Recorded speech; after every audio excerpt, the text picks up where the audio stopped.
Bismillahirrahmanirrahim. Assalamu alaikum students. How are you? I hope you all fine. Today we start from the topic 1.5 verification and the validation. What is the verification? Verification means to test if the solution is actually solving the same problem for which it was designed. कि हमारे पास verification का मतलब होता है कि हमने test करना है उस सॉल्यूशन को कि क्या हमने जिस पर्पस के लिए उस सॉल्यूशन को फाइंड आउट किया है क्या वो उस पर्पस को फुलफ़िल कर रहा है, क्या वो उस सेम प्रॉब्लम का सॉल्यूशन दे रहा है जिस प्रॉब्लम के लिए हमने वो सॉल्यूशन फाइंड आउट किया. For example, if you are asked to give a solution for the calculating compound interest, कि अगर आपने वो सॉल्यूशन जो है वो फाइंड आउट किया है कंपाउंड इंटरेस्ट को फाइंड आउट करने का, तो आपने वेरीफाई क्या करना है कि क्या वो कंपाउंड इंटरेस्ट का ही रिज़ल्ट दे रहा है, कहीं ऐसा तो नहीं है कि वो प्लेन इंटरेस्ट हमें फाइंड आउट करके दे रहा है. तो हमने इस चीज़ को फाइंड आउट करना होता है. वेरिफिकेशन का मतलब ये होता है. वेरीफाई हम इस तरह करते हैं कि अगर मैं इसे दोबारा फिर आपको एक दफ़ा रिवाइज़ करवा दूँ कि हमारे पास वेरिफिकेशन का मतलब क्या है कि हमने टेस्ट करना है कि जिस प्रॉब्लम का हमने सॉल्यूशन फाइंड आउट किया है क्या वो उसी सेम प्रॉब्लम का सॉल्यूशन दे रहा है. कि अगर हमने कंपाउंड इंटरेस्ट फाइंड आउट करना है और हमें वो कहीं प्लेन इंटरेस्ट का आंसर तो नहीं दे रहा, तो हमने इस चीज़ को वेरीफाई करना है कि क्या हमारे पास जिस प्रॉब्लम का सॉल्यूशन हमने फाइंड आउट किया है उसी प्रॉब्लम का सॉल्यूशन दे रहा है, कि ऐसा तो नहीं है कि वो हमें सॉल्यूशन ही कुछ और दे रहा है. आगे नेक्स्ट है validation. Validation means to test whether the solution is correct और नॉट, कि हमने टेस्ट करना है कि क्या हमारे पास सॉल्यूशन ठीक है या नहीं. For example, if you are asked to give a solution for calculating compound interest, then validation means to know whether it is finding the correct compound interest. कि आपने अगर कंपाउंड इंटरेस्ट फाइंड आउट किया है और आपने compound interest ही find out करना था, तो अब आपने वेरीफाई क्या करना है कि क्या वो कंपाउंड इंटरेस्ट ठीक दे रहा है, क्या उसका रिज़ल्ट कंपाउंड इंटरेस्ट का ठीक आ रहा है. तो हमारे पास ये चीज़ हमने वैलिडेट करनी होती है वैलिडेशन के प्रोसेस में. कि आगे स्टूडेंट कहते हैं, आगे हमारे पास है कि if the solution is verified then it is validated with the help of test data. सबसे पहले हम वेरीफाई करेंगे और उसके बाद टेस्ट को उसको सॉल्यूशन को वैलिडेट करेंगे with the help of test data as the discussed in the previous section.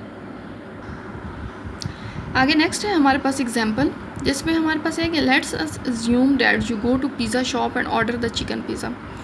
अब आप एक पिज़्ज़ा शॉप पे गए हैं और आपने एक चिकन पिज़्ज़ा जो है वो ऑर्डर किया है. अब आप जो है आपकी रिक्वायरमेंट क्या है कि वो हमारे पास लेस स्पाइसी होना चाहिए और इसके अलावा आप एक्सपेक्ट कर रहे हैं कि उसका टेस्ट गुड होना चाहिए. और इसके अलावा जब हमारे पास आपने चिकन पिज़्ज़ा जो है वो ऑर्डर किया है, तो आपने जब वो आपको मिलेगा तो आपने सबसे पहले देखना है कि क्या वो चिकन पिज़्ज़ा ही है. अगर तो वो चिकन पिज़्ज़ा है तो ये आपके पास इस प्रोसेस को हम क्या कहते हैं, दिस इज़ कॉल्ड वेरिफिकेशन. और अब आपने उसको खाना है और खाने के बाद आपने चेक करना है कि क्या वो लेस स्पाइसी है या नहीं, कि क्या टेस्ट उसका अच्छा है या नहीं. तो इसे हम क्या कहते हैं, वैलिडेशन. आगे नेक्स्ट एग्जांपल है हमारे पास, let us assume that you are asked to write an algorithm that takes as input a list of numbers.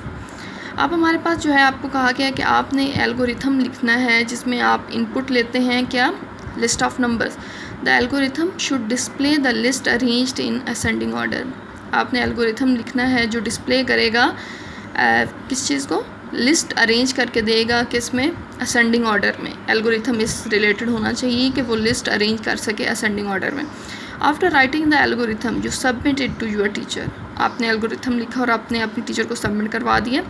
Your teacher provide the list of numbers to the algorithm. अब teacher ने जो है एक list numbers की algorithm को दी है और उस एल्गोरिथम ने क्या करना है, उसे असेंडिंग ऑर्डर में अरेंज करके देना है.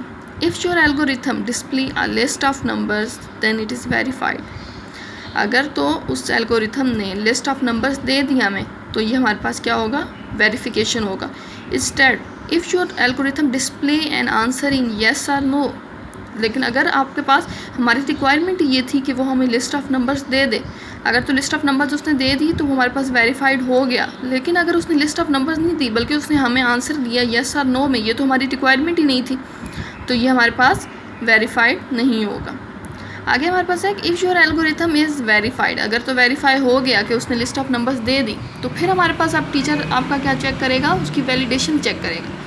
अब टीचर दूसरे स्टेप पे जाएगा वैलिडेशन के प्रोसेस पे, और ही checks whether the list of number display are actually in ascending order. अब वो चेक करेगा लिस्ट ऑफ नंबर्स जो उसने डिस्प्ले करते हैं क्या वो एक्चुअली असेंडिंग ऑर्डर में ही है या नहीं. अगर तो लिस्ट इन असेंडिंग ऑर्डर होगी और उसमें कोई एलिमेंट जो है वो मिसिंग नहीं होगा तो देन हम कहेंगे कि हमारा सोल्यूशन क्या है, वैलिडेटेड भी है.